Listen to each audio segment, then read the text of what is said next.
Halo, apa kabar pemirsa? Senang berjumpa kembali dengan Anda di Special Report edisi Jumat 13 Januari 2017. Sidang lanjutan Dahlan Iskan kembali dilanjutkan pagi ini. Agenda sidang adalah pembuktian dengan menghadirkan saksi-saksi memberatkan yang diajukan oleh Jaksa Penuntut Umum. Nah, Special Report kali ini akan membahas lebih detail mengawal sidang Dahlan Iskan. Kita langsung menuju ke Pengadilan Tipikor Surabaya untuk mengetahui kondisi terkini sidang Dahlan Iskan. Sama dengan akta 5 dan 6 gitu ya, tapi pada itu nggak ada paksaan. Ada di pasal sama penyidik untuk memberikan keterangan ini? Tidak ada.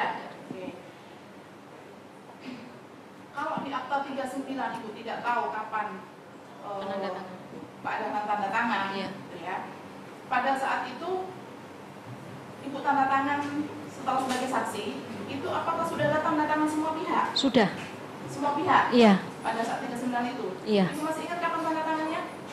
Tidak ingat. Udah lupa. Maksudnya berapa kali setelah akta itu ada? Lupa. Lupa? Iya. Jadi pada saat tanda tangan semua tanda tangan sudah ada ya? Sudah ada. Pak Ridwan juga, apakah pada saat tanda tangan Pak Bakar malah nggak tahu pihak-pihak ya? Jadi hanya jadi saksi di itu, terus tanda tangan, diminta tanda tangan oleh Bu Notaris. Untuk yang akte nomor 5 dan 6 itu saya belum tanda tangan. 5 dan 6 tidak ikut tanda tangan? Tidak ikut tanda tangan. Yang 39 tanda tangan. Kapan Bapak tanda tangan 39? Yang jelas tanda tangannya itu setelah semua para pihak itu semua para pihak sudah ada sudah tanda tanda tangannya? tangan gitu. Termasuk yang 40, 41? Iya, termasuk. Semua para pihak sudah tanda tangan? Sudah tanda tangan. Untuk Bu Srini, apakah pada saat dibawa ke Geraha Pena, tapi kan di akte itu kan ada namanya Pak Sam juga ya? Iya. Sudah ada tanda tangannya atau Pak Ukoyo tanda tangan di mana? Di notaris, di kantor notaris sendiri, atau pada saat di Geraha Pena itu? Untuk akta yang nomor berapa itu? 56. Di Geraha Pena. Jadi semuanya di Geraha Pena? Iya. Apakah tadi kan kalau lupa ada Pak Sam tanda tangan, apakah pada saat di situ, pada saat kembali ke Kediri, semua sudah ada tanda tangannya? Sudah. Sudah? Iya. Artinya Pak Sam ada saat di situ? Iya. Pernah datang ke kantor Pak Sam? Seingat Ibu? Lupa saya. Lupa? Iya. Untuk semua akte? Yang saya tahu hanya yang nomor 5 dan 6. Yang untuk 4041? Saya kurang tahu. 4041 Ibu tidak ikut Geraha Pena? Tidak. Tidak? Tidak. Tanda tangan para pihak di mana Ibu tahu? Tidak tahu. Baik Pak Ukoyo maupun pihak satu pihak kedua Ibu tidak tahu tanda tangan di Tidak mana? tahu. Tidak tahu? Iya. Siapa yang mengerjakan? Saya. Yang mengerjakan? Yang untuk permintaan tanda tangan? Notaris. Notaris sendiri? Iya. Ibu tidak tahu? Tidak tahu. Yang menyampaikan minta ke para pihak? Notaris. Notaris sendiri? Iya. Ibu juga tidak tahu itu? Iya. Cukup? Ya. Pada waktu Pak Ukoyo kan berhubungan dengan saudara, ya, sebelum ditandatangani akta, saudara dengan notaris, kan itu pasti ada dokumen-dokumen yang harus dipelajari oleh notaris. Ya, dokumen apa saja? Fotokopi sertifikat sama KTP. Hanya itu. Iya. Ini kan perusahaan yang dibuat. Ya sama itu, Pak. Anggaran dasarnya itu. Anggaran dasar. Anggaran dasar PT, PWU. PWU sama PT Sembulur. PT Sembur. Pada waktu itu sudah ada Ada. PT Sembur. Ada. Selain anggaran dasar apa lagi? KTP para pihak. Mengenai pengesahan badan hukum ada tidak? Untuk yang mana? Dua-duanya Ada. ada. Dua-duanya ada. Ada. Betul itu saudara. Untuk PBU ada, Pak. Satunya? Saya lupa saya. Hah? Lupa saya untuk yang Tadi satu. saudara bilang ada. Coba diingat-ingat. Dan jangan bohong.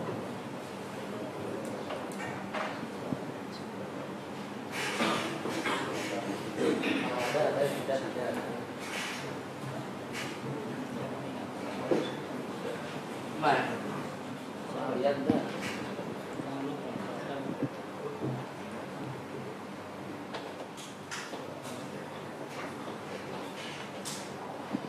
Ada, Pak. Ada. Ada. Pak Jaksa pernah menyita atau memeriksa dokumen-dokumen yang disebutkan tadi? Kita lampirkan Pak kopi Pak yang ada di notaris bahwa yang intinya sebagaimana yang saya jelaskan dalam dakwaan, PT Sempulur itu ada izin dari Menteri Hukum dan HAM. Perlu saya bacakan di sini adalah sebagaimana dalam dakwaan penuntut umum.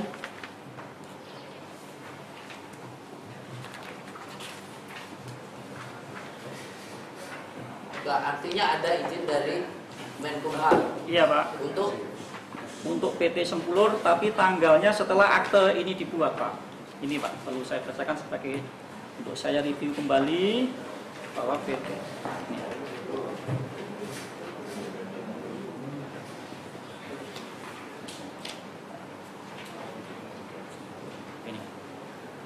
Ini Pak, saya bacakan dalam dakwaan kami bahwa PT Sempulur Adi Mandiri dibentuk berdasarkan akte nomor 204 tanggal 29 Mei 2003 dan disahkan oleh Menteri Kehakiman dan Hak Asasi Manusia Republik Indonesia tanggal 8 Oktober 2003 dengan nomor C garis datar 23888 HT.01.01 tahun 2003.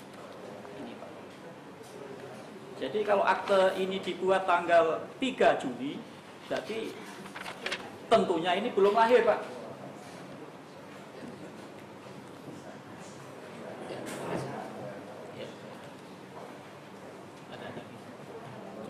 Tidak ada.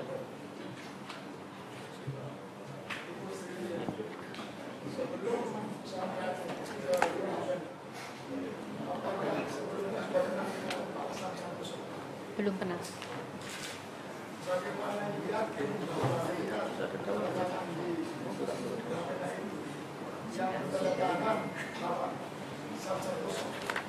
Ya, karena dibacakan oleh notaris. Para pihaknya.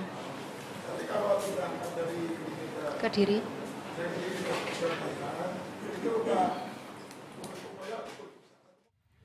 Ya pemirsa, itu tadi sidang lanjutan dengan saksi kedua dan ketiga yang dihadirkan oleh jaksa penuntut umum. Dan kita akan membahas lebih dalam lagi terkait mengawal sidang Dahlan Iskan, dan di studio kami sudah hadir narasumber kami Bapak Solahuddin. Selamat sore Pak Solahuddin. Selamat sore. Ya Pak Solahuddin, kalau melihat dari keterangan kedua saksi ini, Pak Ridwan dan juga Ibu Sri. Nah Pak Solahuddin, menurut Pak sebagai pengamat hukum sendiri, ini seperti apa ini Pak? Ya, jadi proses persidangan Pak Dahlan Iskan ini sekarang pada tahap pemeriksaan saksi-saksi. Ya. Jadi apa yang telah disampaikan oleh saksi-saksi itu nanti akan di cross check atau secara material akan dibuktikan dalam persidangan apakah itu sesuai dengan berita acara pemeriksaan yang sudah dilakukan oleh penyidik pada waktu itu. Nah, ini nanti karena saya melihat antara surat dakwaan itu banyak sekali yang katakanlah itu kontradiksi dengan berita acara pemeriksaan gitu loh. Apalagi BAP dari saksi-saksi ini nanti kita nggak tahu ya bagaimana pengakuan mereka atau keterangan mereka di depan persidangan. Apakah sama ketika mereka itu diperiksa di proses penyidikan ya. Nah, kalau Pak Solahuddin sendiri melihat bahwa keterangan saksi-saksi yang dihadirkan oleh jaksa penuntut umum ini, apakah ada rekayasa begitu Pak? Ataukah ada sedikit kejanggalan begitu? Sementara ini saya tidak melihatnya, ya. Tapi kalau melihat dari BAP yang kemarin sudah dieksepsi, ya, dari surat dakwaan dieksepsi, itu memang ada beberapa pokok perkara di sini ya. Karena itu eksepsi Pak Dahlan dalam putusan kemarin itu tidak diterima karena itu sudah menyangkut pokok perkara menurut pandangan hakim. Ya kita ikuti saja.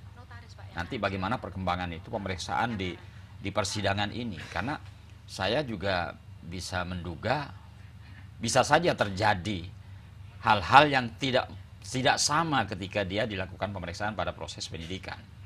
Kalau Pak Upoyo tadi pagi mengatakan bahwa mengenal Pak Dahlan itu ketika pada saat penandatanganan jual beli surat itu sendiri, bahwa dia tidak mengetahui ada aset PT PWU itu sendiri yang mengajukan Pak Dahlan begitu. Kemudian juga tadi beliau juga mengetahui adanya penjualan aset dari Pak Sam sendiri begitu. Tidak terlalu artinya tidak terlalu mengenal Dahlan Iskan begitu. Kalau Pak Salahuddin sendiri melihatnya Ya, dari itu kesaksian Pak Upoyo ini seperti betul, apa ini? itu satu hal yang perlu kita perhatikan juga, bahwa sesungguhnya yang dalam hal ini secara hukum ya, perbuatan hukum yang pertama kali dibangun itu adalah soal hukum keperdataan. Jadi semua harus tunduk pada undang-undang PT kan begitu ya. Jadi apa yang dilakukan secara material perbuatannya itu adalah perbuatan dalam hubungan hukum keperdataan. Bagaimana tadi Pak Toy mengatakan bahwa baru kenal misalnya, karena itu menyangkut pula begini, bahwa kewenangan ketika itu dilakukan transaksi penjualan aset tadi itu sesungguhnya sudah diserahkan oleh direktur ya, direksi di sini kepada siapa namanya itu Pak WW ya. Begitu. Pak Wisnuwardana. Baik, kita akan lanjutkan kembali Pak Salahuddin. Pemirsa, Special Report akan kembali hadir usai jeda berikut ini.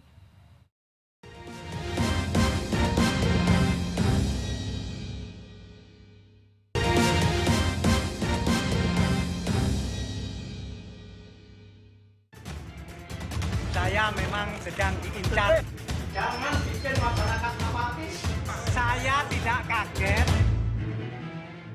Terima kasih pemirsa, Anda masih menyaksikan Special Report iNews TV dan kita akan kembali menyaksikan jalannya sidang Dahlan Iskan di Pengadilan Tipikor Surabaya.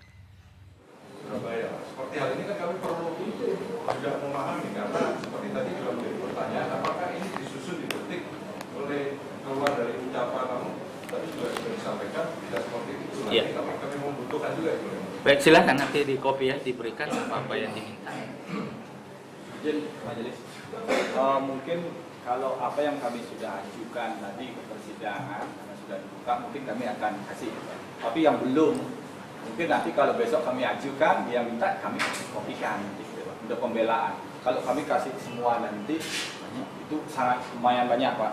Makanya lebih yang kami ini akte apa yang kami ajukan tadi kami kopikan, kami serahkan di sidangnya. Tapi untuk yang belum kami Mohon izin ya, pembuktian, Pak. Ini kan kita mencari kebenaran. Jadi hal-hal yang terkait dengan pembuktian, alat bukti surat, daftar bukti sudah disampaikan oleh JPU sebagai selampiran atas dakwaan. Jadi tidak ada alasan hukumnya apabila itu baru disampaikan di hadapan majelis, terus kemudian diserahkan ke kami. Karena ini kita mencari untuk kebenaran material dan ini untuk kepentingan pembelaan klien kami. Oleh karena itu, apa yang saudara jadikan dasar dalam dakwaan terkait dengan bukti-bukti surat, kami diberikan yang mana kami tidak dapat. Ini untuk kepentingan pembelaan. Jadi tidak harus menunggu bahwa itu disampaikan di hadapan majelis. Karena pada prinsipnya ada sudah di dalam daftar bukti, tapi fisik kami tidak dapat. Oleh karena itu melalui majelis mohon diizinkan bukti fisik itu juga kami dapatkan. Iya, kami kembalikan ke majelis. Kami sudah nyampaikan tanggapan kami bahwa bukti yang sudah kami ajukan kami akan berikan. Tapi yang kami belum ajukan, kalau bisa besok kami ajukan, kami akan berikan. Ya, jadi begini. Hal-hal yang diminta oleh penasihat hukum terkait dengan perkara ini untuk kepentingan pembelaan klien, silahkan diberikan. Bukan bukti-bukti yang nanti setelah diperlihatkan baru diberikan, tidak. Semua yang ada terkait dengan ini, ya, seperti itu. Ya, kapan lagi kita akan melanjutkan persidangan ini?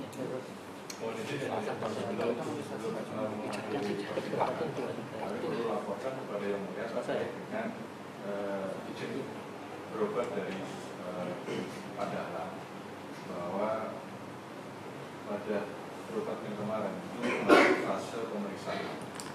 Jadi hasil dari hasil pemeriksaannya juga akan didapat seminggu lagi ya. Hasil dari itu apa tindakan medis berikutnya? Ya, kami akan juga laporkan ke yang mulia. Apabila dalam hal itu juga perlu ada tindakan medis lanjutan atas hasil pemeriksaan yang kemarin dilakukan, dan apabila itu juga memerlukan klaim terkait dengan berobat, kami akan sampaikan juga ke mulia. Iya, baik. Penuntut umum ya. Jadi begini.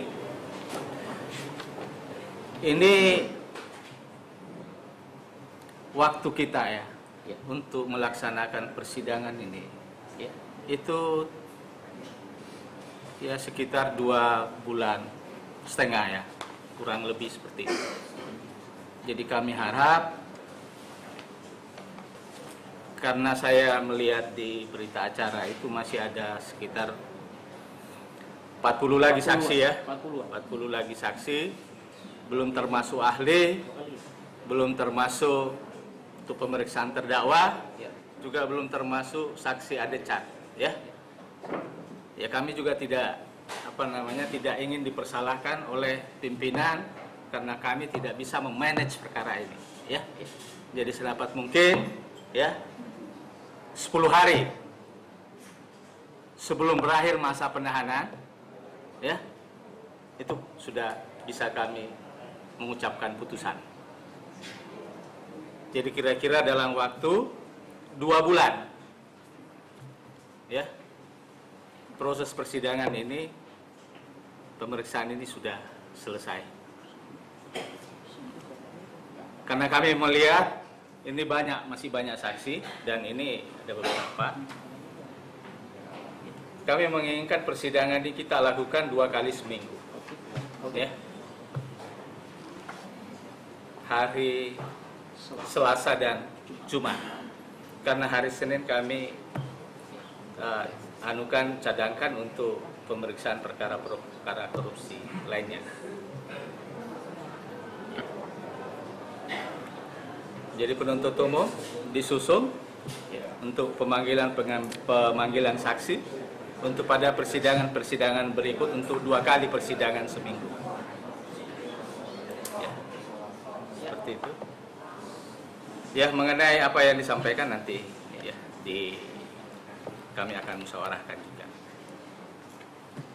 Ada lagi yang mau disampaikan? Cukup ya? Jadi kapan kita bisa bersidang lagi? Izin Yang Mulia, berarti akan kami panggil saksi untuk hari Selasa. Hari Selasa? Iya. Ya. Tanggal 17.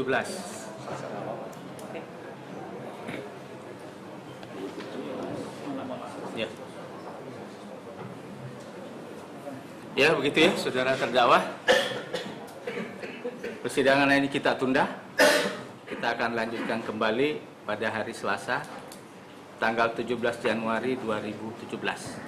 Dengan acara masih mendengar keterangan saksi dari penuntut umum. Ya, dijaga kesehatan. Demikian sidang ditutup.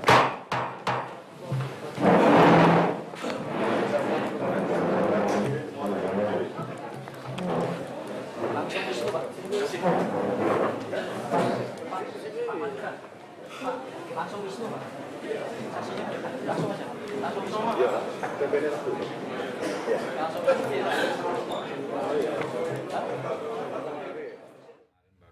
Pemirsa, usai jeda kami akan kembali melanjutkan perbincangan kami tentang mengawal sidang Dahlan Iskan. Tetaplah bersama kami di Special Report.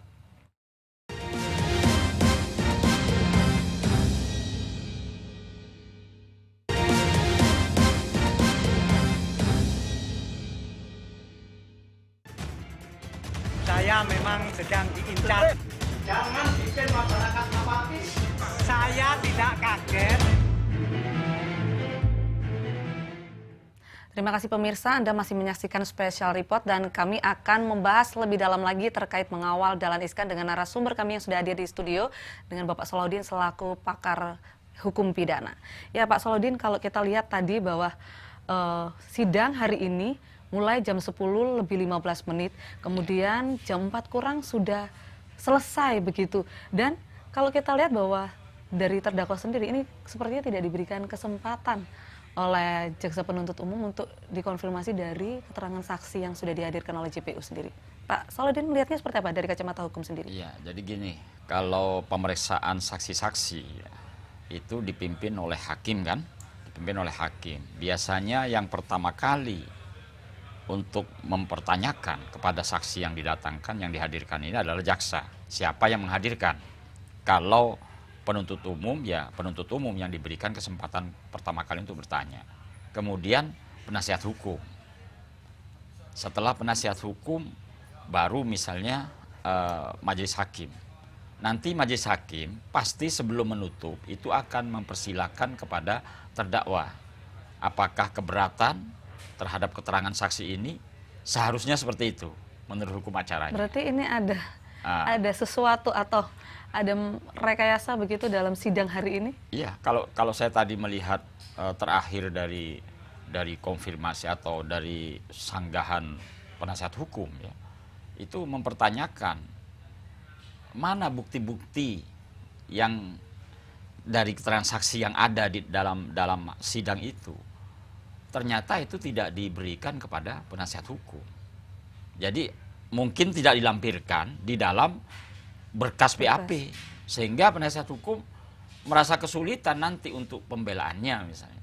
Ini menunjukkan bahwa sebenarnya sejak awal saya sendiri itu melihatnya, karena saya sejak awal melihat mengamati kasus Pak Dahlan ini. Sejak awal itu memang terjadi banyak sekali kejanggalan-kejanggalan, mulai dari penetapan tersangka, ya, mulai dari pemanggilan, penetapan tersangka, kemudian lalu diajukan pra peradilan, dan secara tidak kita duga langsung perkaranya Pak Dahlan ini super cepat, ya, dengan mengalahkan atau mengesampingkan perkara-perkara yang terdahulu yang sudah diperiksa, misalnya dari kasus di Sumeneb yang kemudian terjadi penyuapan oleh jaksanya sendiri, ya. Kemudian langsung yang seharusnya Pak WW yang mestinya yang sudah terdahulu diperiksa ini diajukan terlebih dahulu, mestinya begitu.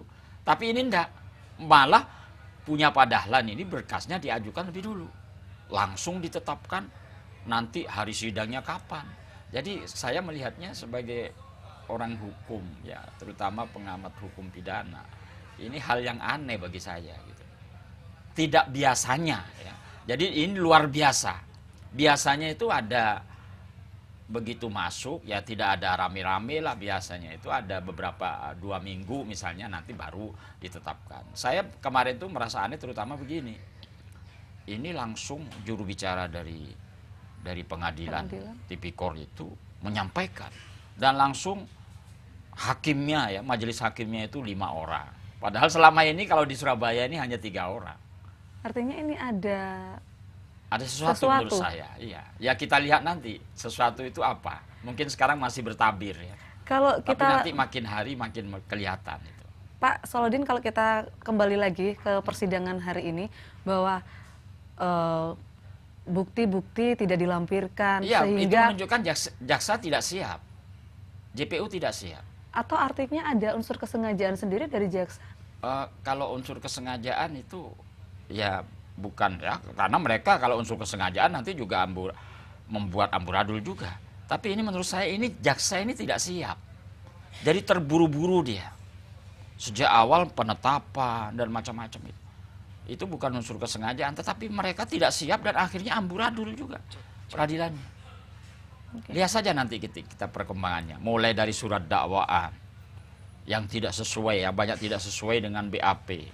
Sampai pada tadi kita lihat terakhir, sudah dikomplain oleh penasihat hukum. Bagaimana peradilan pidana seperti itu? Gitu. Berkas BAP tidak diserahkan kepada penasihat hukum. Itu sejak awal, ya. Sejak awal. Sampai-sampai sidang pertama ditunda. Karena mempersoalkan berkas BAP. Terus kemudian kalau kita lihat tadi bahwa terdakwa sendiri tidak diberi kesempatan untuk konfirmasi sendiri begitu. Itu juga salah satu hal yang aneh juga. Gitu. Kalau, jadi tidak cukup penasihat hukum saja, mestinya juga harus terdakwa. Apakah ada keterangan yang perlu dikonfirmasi atau dikomplain atau keberatan, itu harus disampaikan oleh terdakwa. Itulah peradilan yang fair seperti itu, peradilan pidana itu. Baik, Pak Solodin, kalau kita lihat tadi bahwa hakim akan mengatakan bahwa nantinya sidang selanjutnya ini akan menghadirkan 40 saksi dan sidang akan dilakukan setiap 1 minggu 2 kali. 40 saksi itu belum saksi ahli dan saksi-saksi lainnya. Ya. Wajar tidak, Pak? Nah, begini.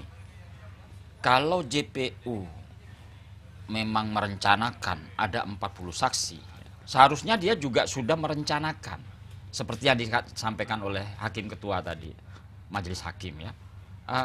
Majelis hakim diberi waktu dalam hal ini untuk menyelesaikan sampai pada putusan 2,5 bulan. Saya kira itu tidak bisa kalau 40 saksi yang dari JPU saja dalam waktu 2,5 bulan dalam kasus tipikor ini. Artinya berapa Kalau seharusnya dia waktu yang 2 kali 1 minggu, ya, kemudian nanti dipilah-pilah, tidak perlu semua saksi yang direncanakan ini dipanggil. Itu nanti jaksa lah yang harus memilih dan memilah itu mana yang harus dihadirkan untuk membuktikan dakwaannya itu. Karena nanti harus disediakan pula kesempatan bagi penasihat hukum dalam kurung terdakwa untuk menghadirkan mungkin saksi adecas, ya, saksi yang meringankan dan ahli. Ini juga memakan waktu.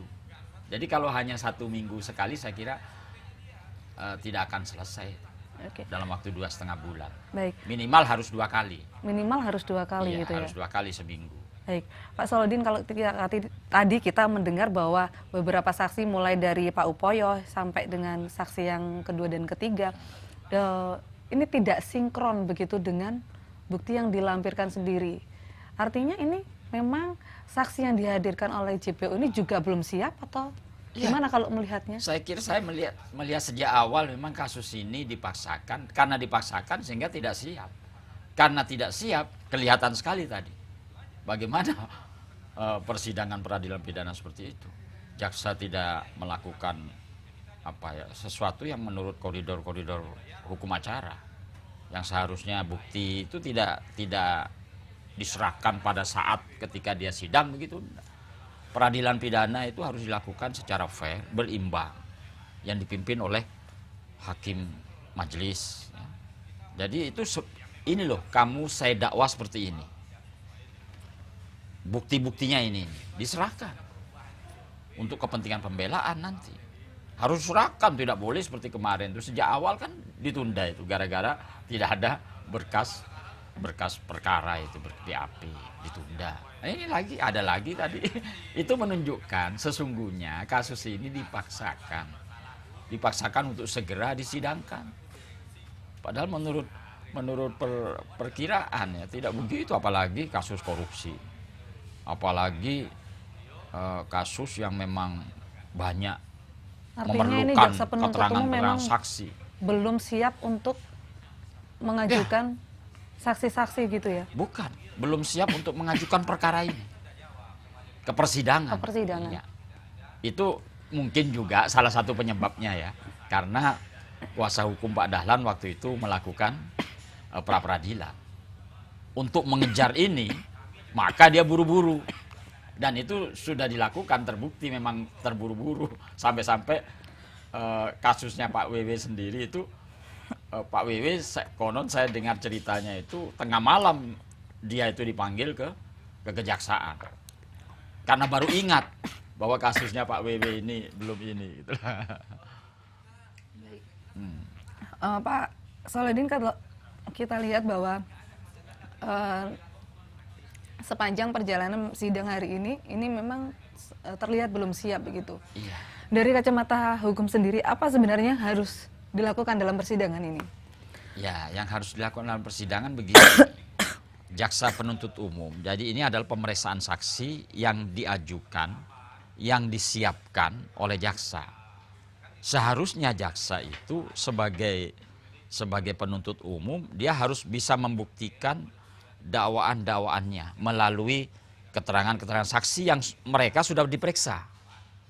Karena itu dipersiapkan baik pertanyaannya, bahkan sampai kepada alat-alat buktinya. Misalnya tadi dipersoalkan oleh kuasa hukum, itu alat bukti surat.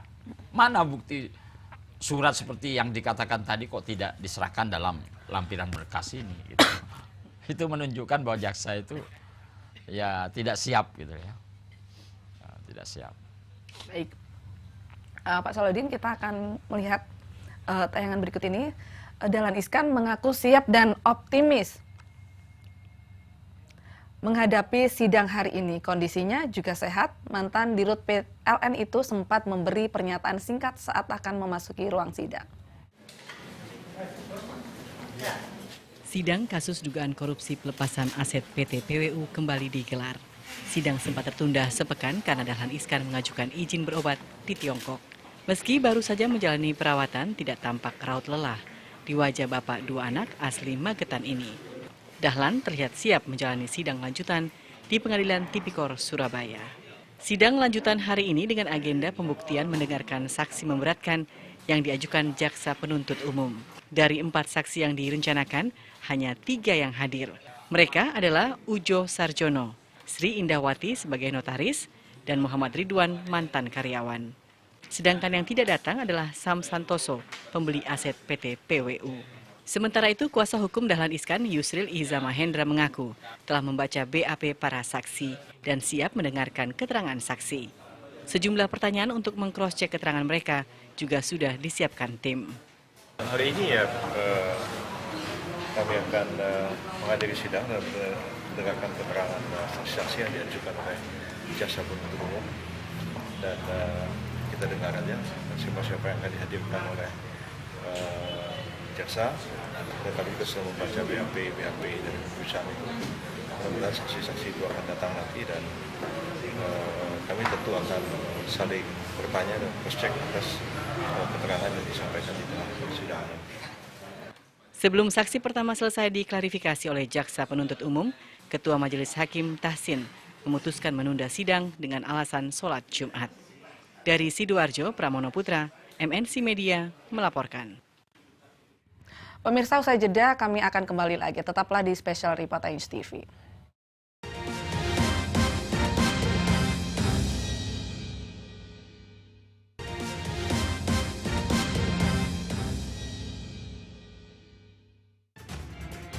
Saya memang sedang diincar. Jangan bikin masyarakat apatis. Saya tidak kaget. Terima kasih pemirsa, Anda masih menyaksikan Special Report News TV. Dahlan Iskan mengaku siap dan optimis menghadapi sidang hari ini. Kondisinya juga sehat, mantan Dirut PLN itu sempat memberi pernyataan singkat saat akan memasuki ruang sidang. Pak, bisa minta ini sedikit ya? Gimana Pak kesehatannya? Baik. Ya. Oke. Untuk menjalani sidang hari ini? Saya kira oke lah, kuat lah. Apa tanggapannya atas saksi yang pertama tadi? Rasanya saya tidak boleh lah menanggapi begitu ya, karena sidang kan masih berproses, nanti dianggap mempengaruhi sidang, jadi saya membatasi diri untuk menanggapi itu. Oke Bapak, terima kasih, selamat menjalani sidang kembali. Ya, tersenyum dengan ramah, dia menyambut sidang hari ini tuh, maksudnya tidak ragu-ragu gitu, tidak khawatir. Gitu, dengan tenang. Gimana nih Pak kalau Bapak melihatnya seorang Dahlan Iskan ini menghadapi sidang hari ini itu? Ya, saya kira Pak Dahlan Iskan sesuai dengan apa yang sudah dinyatakan sebelumnya, jauh-jauh sebelumnya, bahwa saya sekarang ini siap. Ya, yang sebelumnya sesungguhnya Pak Dahlan itu mau menghabiskan sebagian masa tuanya di Amerika, ternyata kemudian ya masih dipanggil-panggil lagi. Ya sudahlah, kalau begitu sekarang ini ya saya meladeni, kan begitu ucapan beliau. Ya mau tidak mau lagi ya istilahnya apa boleh buat. Ya, karena sudah seperti itu ya harus disiapkan lah. Oke. Pak, kalau kita lihat persidangan hari ini, apalagi ketika Pak Upoyo sendiri bersaksi, ini terlihat bahwa Pak Upoyo ketika membeli aset PT PWU sendiri itu menyerahkan semuanya ke Pak Sam karena beliau merupakan pemegang saham terkecil begitu, dan beliau juga baru tahu bahwa aset yang akan dibeli itu ternyata milik PT PWU sendiri. Melihatnya sendiri Pak Solahuddin? Jadi kalau menurut saya bahwa saksi itu adalah orang yang melihat, mendengar dan mengalami sendiri. Nah, seperti apa yang dikatakan tadi dalam kesaksiannya Pak Upoyo ini, dia mengatakan semuanya diserahkan kepada Pak Sam. Dalam hukum pidana itu yang hendak dipidana adalah perbuatan material seseorang, perbuatan yang sesungguh-sungguhnya dilakukan, yang sesungguh-sungguhnya terjadi. Maka kalau dia memang tidak melakukan, ya tidak bisa dipidanakan. Nah, keterangan dia itu berguna nanti, berguna bagi hakim, bagi semua komponen dalam persidangan itu, bahwa itu apakah ini saksi yang berkualitas atau tidak. Kalau dia berkualitas, masuk dalam katakanlah pertimbangan-pertimbangan dalam keterangan saksi, alat bukti nanti. Ketika saksi itu tidak berkualitas, tidak relevan yang diterangkan, tidak bermutu, tidak katakanlah tidak valid, artinya itu semua hari mempengaruhi. Artinya sidang hari ini JPU sendiri menghadirkan saksi yang dalam tanda kutip tidak berkualitas begitu. Karena saksi itu ya harus berkualitas keterangannya itu. Jadi di samping dia itu apa sih harus memenuhi kriteria saksi. Kriteria saksi itu orang yang melihat, mendengar dan mengalami sendiri. Apakah saksi ini melihat, mendengar dan mengalami sendiri, itu akan dibuktikan dalam persidangan. Ketika dia tidak memenuhi kualitas saksi, ya, apalagi keterangannya tidak relevan atau bahkan kontradiksi, nah itu dianggap atau dinegasikan. Tidak akan bisa menjadi alat bukti dalam proses peradilan pidana. Kalau melihat dari saksi Ibu Sri tadi sebagai karyawan notaris sendiri, bahwa ada beberapa yang tidak sinkron begitu. Ada yang Bu Sri mengatakan bahwa penjualan akte nomor 5, nomor 6, namun bukti yang dilampirkan oleh JPU sendiri tidak sesuai dengan keterangan dari saksi sendiri. Melihatnya seperti apa ini, Pak? Ya itu tadi yang saya katakan. Tidak semua saksi yang telah menerangkan di depan persidangan itu akan bernilai sebagai alat bukti. Jadi keterangan saksi itu alat bukti yang pertama. Yang biasanya itu diperiksa yang pertama kali itu adalah saksi. Nah, keterangan-keterangan saksi ini nanti akan menjadi alat bukti. Menjadi satu alat bukti. Nah, minimal kalau saksi ini minimal harus 2. Dan keterangannya tidak boleh bertentangan. Ketika dia bertentangan, maka saksi ini dinegasikan. Tidak dianggap. Ya, tidak bisa dijadikan alat bukti. Pak Salahuddin, kalau kita lihat bahwa hari ini agendanya adalah memberikan fakta begitu yang memberatkan dengan dari saksi, keterangan saksi sendiri yang memberatkan terdakwa Dahlan Iskan begitu. Tapi kalau kita lihat dari saksi 1, 2, dan 3 ini sendiri, jadi Pak Salahuddin sendiri melihatnya bahwa keterangan saksi ini sudah memberatkan terdakwa tidak? Ya, menurut ini tadi ya faktanya justru keterangan saksi ini justru amburadul ya, tidak bernilai secara hukum karena keterangannya simpang siur ya. Dengan alat bukti surat tidak sesuai, misalnya apa yang diucapkan kemudian ada alat bukti suratnya tidak sesuai, tidak sinkron. Kemudian Pak Upoyo tadi juga menyatakan saya semua serahkan kepada Pak Sam. Jadi itu belum ada nilai bagi suatu alat bukti. Artinya untuk sidang hari ini JPU gagal gitu memberikan ya boleh dikata kalau permainan sepak bola ya, ini belum memasukkan gol ya. Berarti tidak ada gol yang masuk gitu. Seharusnya ada persiapan khusus begitu yang dilakukan oleh JPU. Jelas harus ada persiapan khusus, misalnya apa nanti yang akan saya pertanyakan dalam persidangan. Itu mestinya mereka sudah persiapkan. Tidak boleh dia itu datang ke persidangan tanpa membawa konsep pertanyaan. Apa yang harus, kalau tidak konsep pertanyaan, terus kemudian apa Pak yang harus dilakukan oleh JPU ini?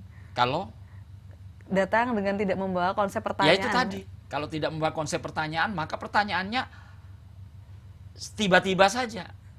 Artinya tidak harus dijadwalkan, maksudnya dirancangkan gitu ya? Iya, ibarat orang yang mau ujian, ya, itu harus mempersiapkan.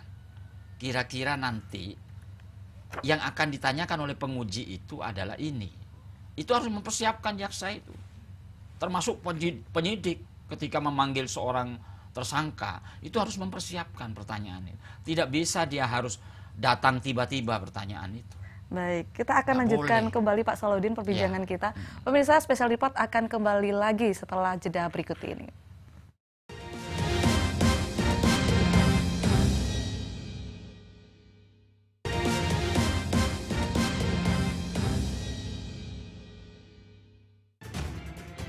Saya memang sedang diincar. Jangan bikin masyarakat apatis. Saya tidak kaget. Terima kasih pemirsa, Anda masih menyaksikan Special Report iNews TV dan kami akan kembali membahas lebih dalam lagi terkait mengawal sidang Dahlan Iskan. Pak Solodin, kalau tadi Bapak bilang bahwa ini JPU ini untuk membuat pertanyaan kepada saksi ini sudah terkonsep, sudah terencana seperti itu. Artinya memang JPU memang benar-benar belum siap begitu ya? Ya, kelihatan sekali tadi belum siapnya itu ya. Jadi seharusnya di dalam sebuah persidangan baik JPU maupun penasihat hukum, terlebih-lebih hakim, ya, juga harus mempersiapkan pertanyaan-pertanyaan apa terhadap saksi yang akan diajukan nanti.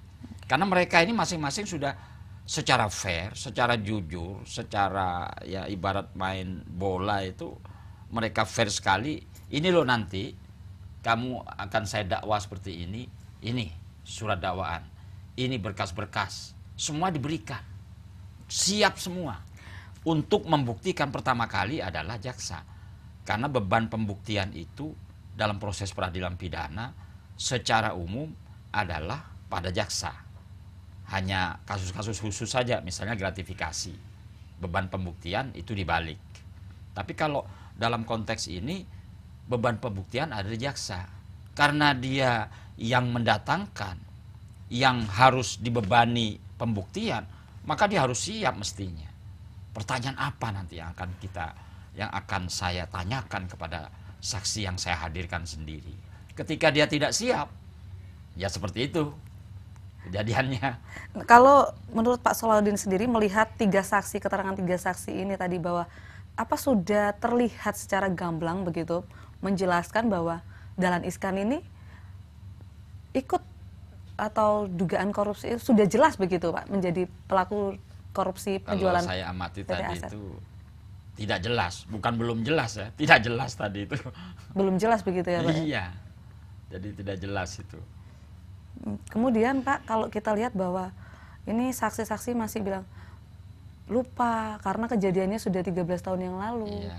Terus iya mungkin lupa, saya belum tahu, saya nggak ingat gitu. Gimana Pak menurut? Ya itu boleh-boleh saja, kalau dia memang lupa ya katakan lupa. Dan itu nanti justru akan merugikan jaksa penuntut umum yang menghadirkan saksi ini. Bagaimana dulu ketika di BAP, dia harus menyaring sebenarnya saksi-saksi yang sudah dia pertanyakan di dalam BAP, sudah ditandatangani, apakah ini berkualitas atau enggak. Itu harus disaring sejak awal, Pak. Sebelum berkas ini diajukan ke pengadilan. Oh ini nggak berkualitas ini, karena banyak lupanya daripada ingatnya misalnya. Tapi kalau tetap diajukan, ya itu tadi yang saya katakan. Ini menunjukkan ketidaksiapan. Artinya ada unsur kesengajaan sendiri dari sidang ini untuk dipaksakan gitu ya? Iya, memang ada ya, dikasih kuat itu. Sidang ini terburu-buru alias dipaksakan gitu. Sejak awal ketahuan sebenarnya. Ini nanti kita lihat lagi siapa saksi yang akan dihadirkan. Mestinya nggak usah 40 lah. Harusnya normalnya berapa Pak untuk pembuktian sendiri saksi ya, yang dihadirkan? itu melihat ini ya. Kalau untuk kasus Dahlan Iskan sendiri? Kalau Pak Dahlan Iskan ya apalagi sudah sejak lama ya. Tapi saya kira kalau 40 itu berlebihan. Tidak Idealnya perlu berapa? kalau kita mau mendakwa ya, menyangka seseorang bahwa ini telah diduga kuat melakukan tindak pidana korupsi. Pertama kali yang harus dipersiapkan kan ada dua alat bukti. Dua alat bukti yang sah. Ini harus jitu seorang jaksa. Benar-benar jitu mendakwakan orang itu. Nah, kalau ini tidak jitu, kemudian dia tidak siap dan macam-macam. Apalagi ada indikasi tekanan dalam tanda petik dari luar. Ya, beginilah ceritanya. Tapi pasti banyak kejanggalan-kejanggalan. Pak Solodin melihatnya apakah jaksa penuntut umum ini ada intervensi atau tekanan dari luar gitu? Jaksa itu masih rentan memang, Pak. Dalam sistem komponen peradilan pidana kita itu, ya, jaksa itu rentan diintervensi, terutama oleh atasannya. Karena rentut saja ya, rencana penuntutan. Jadi itu masih lapor ke atasannya. Makanya dia namanya kepala kejaksaan negeri, kepala kejaksaan tinggi. Tapi kalau hakim ya pengadilan itu ketua pengadilan negeri, ketua pengadilan tinggi, ketua Mahkamah Agung. Ini beda. Itu menunjukkan bahwa kalau hakim itu sangat minim sekali untuk rentan diintervensi itu. Tetapi kalau jaksa, kepolisian, ini rentan sekali. Karena dia sistem komando dalam tanda petik. Oke. Pak Solahuddin, untuk selanjutnya, sidang selanjutnya sendiri, dari pengamat hukum sendiri, apa yang nanti harus dilakukan oleh jaksa penuntut umum sendiri supaya kesannya tidak terlihat terburu-buru begitu sidangnya? Ya itu tadi, apa yang kira-kira sudah dikomplain ya oleh para pihak, oleh komponen dalam sistem peradilan pidana ini, dan juga sudah disampaikan oleh majelis hakim, itu harus segera dilakukan oleh jaksa supaya tidak kelihatan lah ya bahwa ini benar-benar persidangan peradilan pidana untuk tindak pidana korupsi. Dia harus siap semuanya. Tadi apa yang disampaikan, bukti-bukti semua yang itu harus benar-benar disampaikan kepada para pihak. Karena dia pihak penuntut gitu loh. Yang menuntut inilah yang membuktikan. Nah, yang dituntut harus siap-siap untuk membela. Kan begitu. Karena itu juga siap-siap. Misalnya entah jaksa, entah penuntut umum, nanti ketika ada saksi yang dia itu menyampaikan keterangan palsu, itu harus berani menyampaikan. Jaksa atau penasihat hukum ini harus berani menyampaikan kepada hakim ketua, mohon majelis hakim yang ketua, saksi ini menyampaikan keterangan palsu. Baik. Kami punya bukti-bukti ya. Nanti dia akan diperingatkan. Ketika ini tetap dilakukan, maka saksi ini sendiri nanti yang kena tindak pidana gitu. Artinya untuk sidang selanjutnya ini harus ada persiapan yang betul-betul begitu ya? Seperti yang baik saya dari katakan jaksa penuntut tadi, umum maupun dari kedua-duanya. Bahkan ya kalau perlu juga harus hakim. Baik. Terima kasih mempersiapkan pertanyaannya semua. Betul. Terima kasih Pak Solahuddin sudah hadir di studio kami. Pemirsa, sampai di sini dulu spesial report hari ini. Saya Catherine Nesya dan seluruh kerabat kerja yang bertugas pamit undur diri. Terima kasih atas kebersamaan Anda. Sampai jumpa.